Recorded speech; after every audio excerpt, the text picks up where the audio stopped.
All right, welcome back. We're at it again. We're going to do some more Network Plus. You'll notice my sound probably sounds a little bit better. I've upgraded my audio. It took a little bit of time to doing, but I went ahead and knocked it out. So I had a little bit of complaints on the audio for some of my videos, which is okay. I don't mind complaints. Tell me if something's not working. I appreciate that. All right, let's jump right into this. I don't feel like you need to hear my montage for me talking for the next 3 or 4 minutes. Let's just jump right into the questions, shall we? Let's get right into it. Question number 1. Your monitoring tool captures the following CLI output from a switch. What does the output signify about the device connected to the switch ports? What does it signify? What do you think? Usually when we go through these, yeah, I'm going to talk while you're reading over this. Usually when we look at something like this, we will have to dissect some CLI, command line input. That's usually what we're going through, right? And so these questions, I find these to be a little bit better than just the typical theoretical questions, because it really kind of divulges into understanding some of the tools that you're going to see in networking. And it's important to understand these. It's very important to understand these. And so I like to inject some of these more rigorous questions as we go through. And it requires a little bit of critical thinking on your part as well. So I would rate this question based on what I'm saying. I wouldn't rate it a hard, but I would definitely rate it as a medium to high.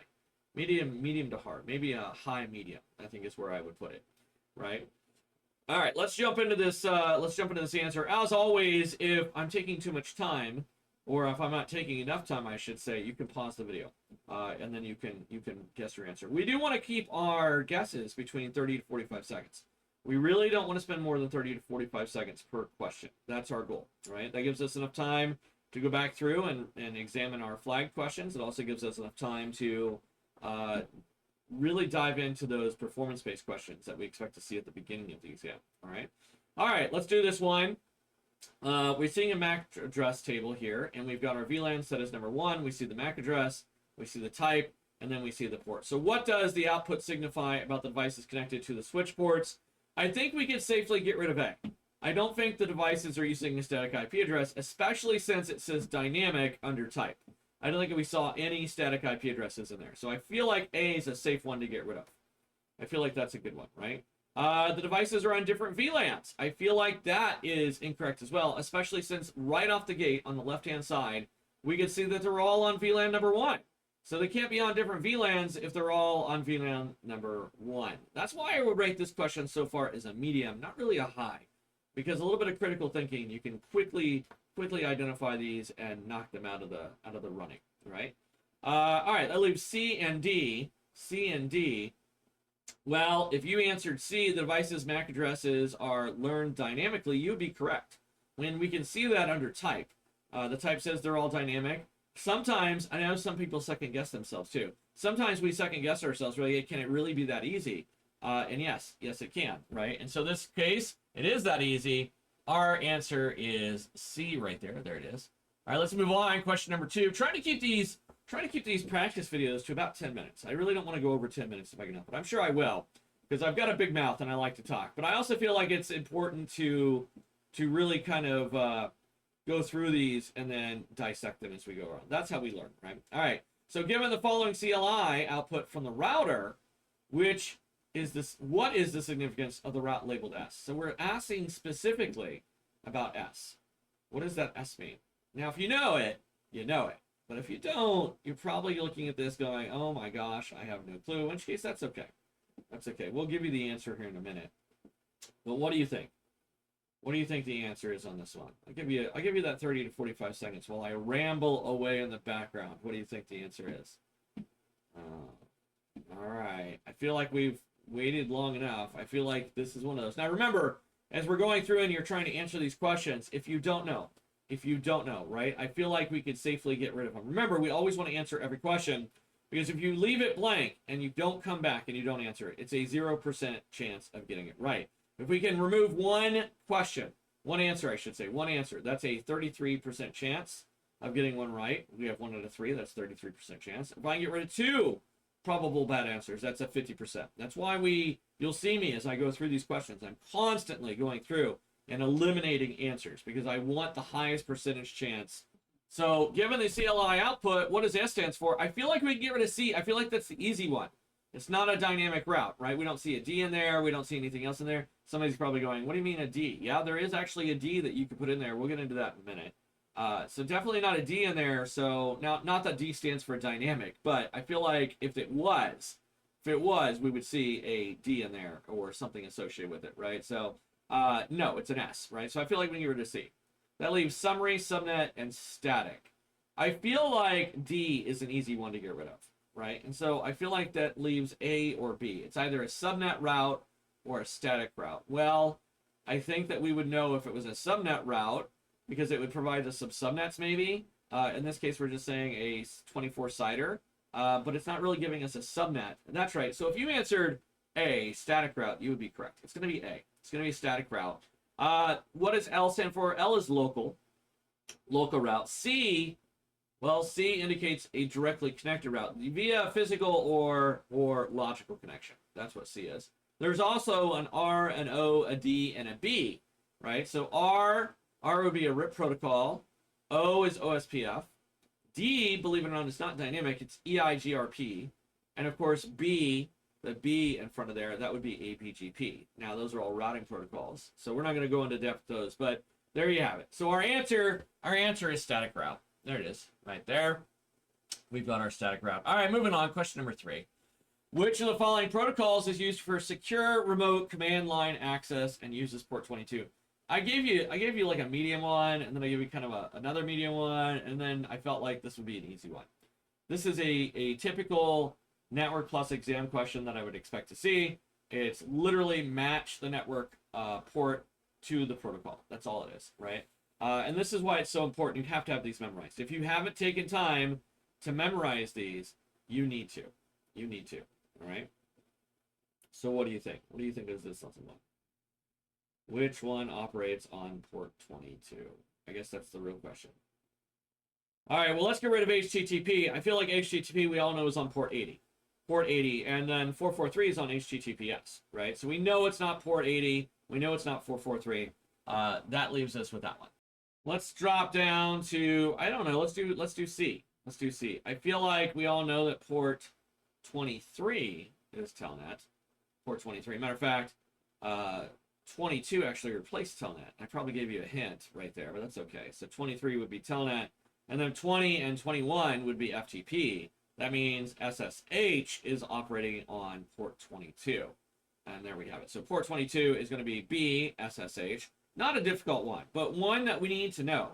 We definitely want to go through and memorize these. That's something that you definitely want to go through. The other thing I often say is if you're going through your exam, whether it's Security Plus, CYSA, Network Plus, whatever it is, right? Any one of those. Know the acronyms. Know what the acronyms mean. Know that FTP is File Transfer Protocol. Know that SSH is Secure Shell, and know that HTTP is Hypertext Transfer Protocol. If you can memorize those, that's 40% of the exam. Now, I'm not talking about just the protocols or the ports, right? I'm talking about all the acronyms.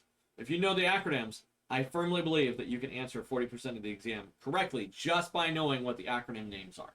I firmly believe that. That's a Dr. K special right there. That's a tip and trick right there. All right, there's our answer, SSH. Let's move on. Question number, I think we're on number 4. You need to determine the subnet mask for a given IP address using the CIDR notation. If the IP address is 192.168.10.0/28, what is the subnet mask? What is the subnet mask? What do you think? You're probably looking at this going, oh, geez, binary. I have to do some binary on this one. Oh, that sucks. There is an easier way. There is a little bit of an easier way to do it. And we'll kind of go through that a little bit, right? All right. Well, if you need more time, you might want to pause the video. Let's get into this. I feel like we can get rid of A, 255.255.255.0. That's going to be a /24, right? We know that. We know it's /24. So we can get rid of that one right off the bat. Let's move up from there. What would be a /25? Well, a /25 would be 128, right? We're literally taking half of the system away, half of the IP addresses away. So C would be 25, right? I feel like we know that one. What is 26 then?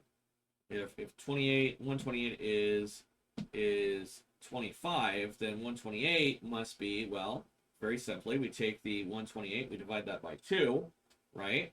And so that would give us, what is that? 24, 64 added on top of that. So that would be 192. Would be 25, or excuse me, 26, right? So 192 would be 126. And then we could do it again, and we add 32 to that. And so that would be 224, would be 27, right? And then we half that again, so that would be 16 on top of the 224, that would be 40. So the correct answer would be B, 255.255.255.240. So all I did is I took it and I kept on halving that last portion, right? And so that's going to give us our /28 on that one. So I hope that was helpful. I hope people learn that one. You can do it with the binary if you want. You can go through, you can draw out these zeros and do the subnet masking and be like, all right, I got the zeros, and then I can do the chart, and that's fine. But a faster way during an exam is just take that and go, okay, 256 divided by 2, well, that's 128. 128 divided by 2, well, that's 64. So 64 plus 128, that's going to give me my /26, right? And then 64 divided by 2, that's 32. So what's 192 plus 32? And so on and so forth. And you just keep on working down the line, and very quick. Now, some people can't do it in their head. That's all right. We have this piece of scratch paper they should be giving us. And with that, you should be able to get the answer, right? And so not too difficult. Not too difficult when we go through there. All right, there's our answer right there. Let's move on. Last question for today's study exam, right? All right, refer the following CLI output for the network device. What does not connect status indicate for the port labeled AP1? What do you think? So this is a nice little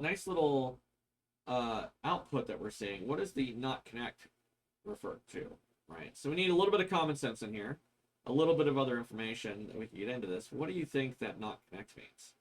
Some of you are probably looking at this going, I feel like I know this.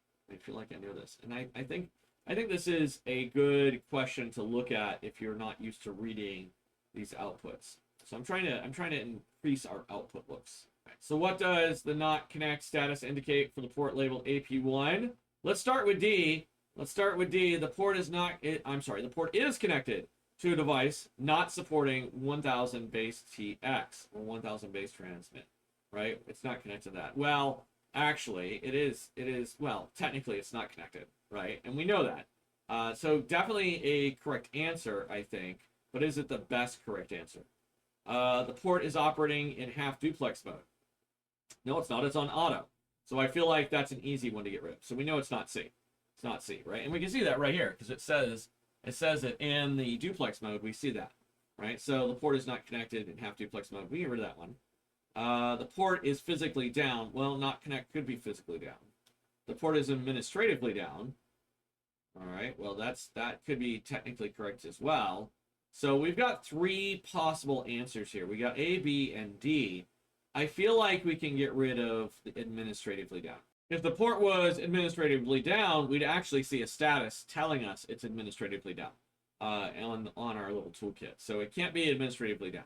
That means it has to be B, the port is physically down, or D, the port is connected to a device not supporting 1000 base TX.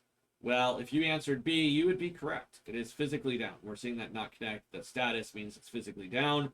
That was a surefire way of understanding that. So if you answered B, you would be correct. The port is physically down. There we have it, right there. I hope this was educational. If you found it to be educational, I'd appreciate that like, that subscribe, and of course that little bell icon. We'll see you next time. Have a good one. I'm Dr. K.